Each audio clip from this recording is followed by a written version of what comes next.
Have you seen these two videos? Considering they both have 24 million views in total, and you were able to find this video with what I'm guessing to be less than 1,000, you probably have. I'm not really trying to look at these speedruns specifically, but all of 1.14 speedrunning as a whole. If you've ever watched one of these videos all the way through, you might notice that they usually don't kill any Endermen.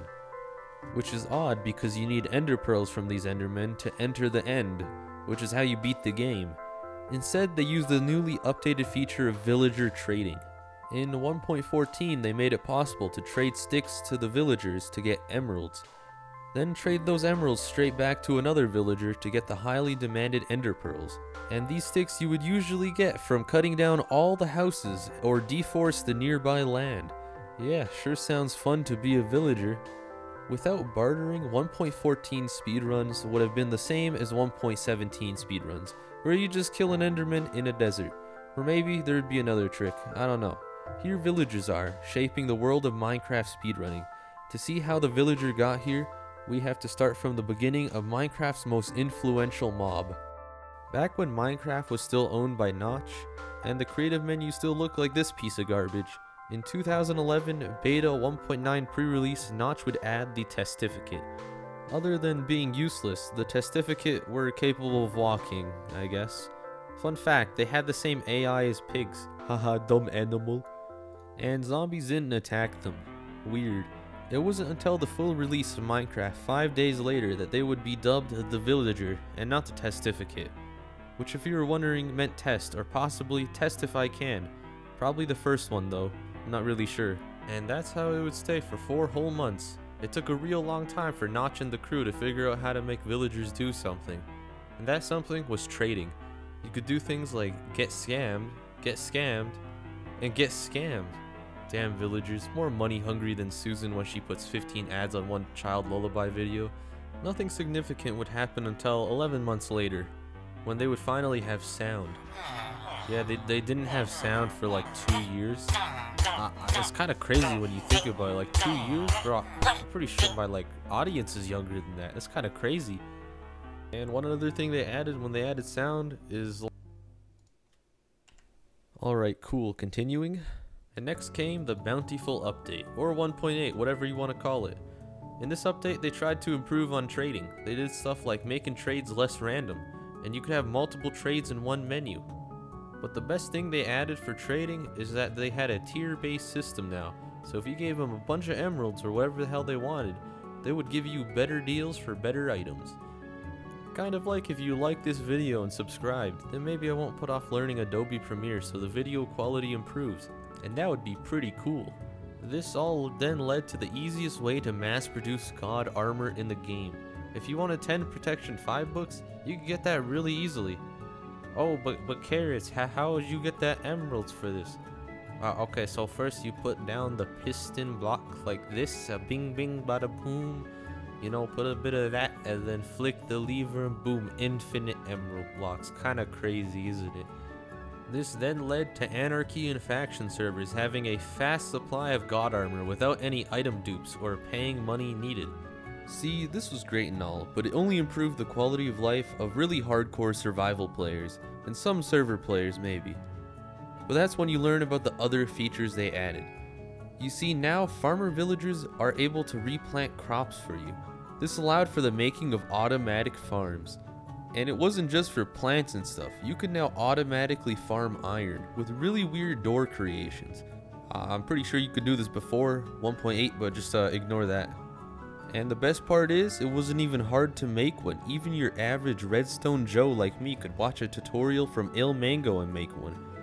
So if you had a single player world that you spent a lot of time on, or played on a survival server, chances are you had one of these, and never ran out of wheat or iron.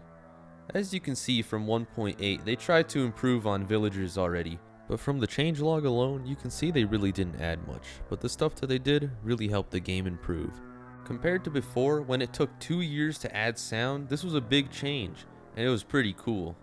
1.9. Let's see. Farmer villagers now harvest beetroot crops. Do beetroots even do it? What the hell is this? Mojang, hello? Apart from another profession being added in 1.11, being the cartographer, Again, they were practically ignored for 2 years, but kept in mind, as on September 29th, 2018, the Village and Pillage update would be announced. Along with basically an entire revamp on villager trading, they added the Headbutt Horse, Shooter Guy, Axe Guy, the one you actually cared about, and the new Wandering Trader, following the deep villager traditions of only giving you straight trash, except for his only good trade, which was his life and 2 leads in exchange for nothing. Oh, and if you were wondering about trading, I don't know. There's just a lot more trades. They're still kind of terrible. I really do mean, like, there's a lot of trades. Like, look at it. Hold on a second. Let me get my old 1.7 speedrun glasses. Ender Pearls as a trade? This was revolutionary for the speedrunning community. Instead of grinding zealots like a 2019 Hypixel Skyblock player, now they were all into foraging. Mass deforestations just for Ender Pearls happened. A speedrun would be up to 10 minutes of cutting down trees just to get sticks for emeralds. Yeah man, talk about speed. Oh, and fun fact, just like all Minecraft speedruns, it requires a lot of luck, because getting an Ender Pearl trade was not guaranteed. So you could be on the best run of your life, and then it would all be ruined because you spent your emeralds feeding this fat villager for no reason at all. And this leads us to probably the biggest thing that they added, the raids. You see, inside these raids, there would be waves of enemies, and on the third wave, there would be evokers.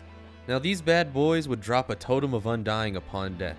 Now these bad boys weren't added upon 1.14, in fact they've been in the game since 1.11, but you can only find them in woodland mansions, which are rare as hell, and probably 40,000 blocks out. So unless you were using chunk base and wanted to dedicate an hour just to go out there and fight them, chances are you would have never had a totem of undying before this. So these raids were a game changer, being the easiest way to get one of the most overpowered items. Of course, the raids weren't too easy, so it would be kind of a challenge of getting them, but that's when people started to use, automation. Oh boy was it busted. AFK for one night and you would have more totems and emeralds than you would ever need. Crazy stuff. And huge prop to the developers for not changing past villagers too much. You could still get 10 Prot 5 books, and everything else still worked, apart from the Iron Golem farm, requiring a different design, which in my opinion made a lot more sense. From the start of the Soundless Villager to now, it's mostly been automation. Food farms to totem farms, all from a simple bartering mob. Bartering. What did the villager inspire?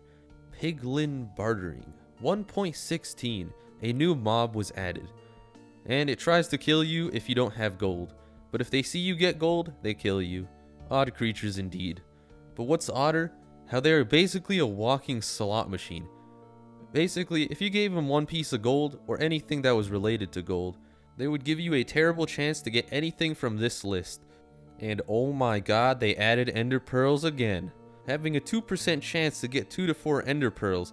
Clearly this just made Minecraft speedrun more RNG based. So RNG based that even having 1 in a trillion trades will only get you 5th place on the leaderboard. But nonetheless reinventing Minecraft speedrun, allowing for some absolutely crazy runs. Here they are, from overworld to nether. If you've made it this far, you might as well subscribe. This is Carrots, see you later.